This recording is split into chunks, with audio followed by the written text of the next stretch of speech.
Hello dear viewers, আমরা part 2তে option মডিউলের part 2তে আছি।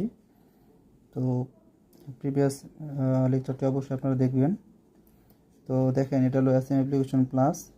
তো এটা হলো আপনার ইউনিটাইপ এসপি এবং ডিজিটাইএসটির অপশন মডিউল। এই দুই ধরনের সিরিজে আপনি এই অপশন মডিউলগুলো ইউজ করতে পারবেন।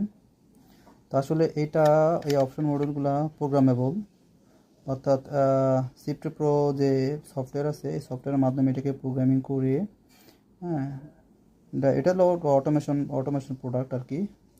ফিল্ড বাস কমিউনিকেশন করা যায় এটার মাধ্যমে। তো এটাতে সিটিনেট ফিল্ড বাস সিস্টেম আছে, যেটা প্রোগ্রামেবল সিস্টেম। তো এটা যদি কোনো সময় কোনো প্রোগ্রামের সাপোর্ট পড়ে অবশ্যই আমাদের সাথে যোগাযোগ করবেন এবং সেলস এবং সার্ভিসের জন্য আমাদের সাথে যোগাযোগ করতে পারেন। তো ঠিক আছে, ভালো থাকবেন, দেখাবেন নতুন কোনো ভিডিওতে। আল্লাহ হাফেজ, বাই বাই।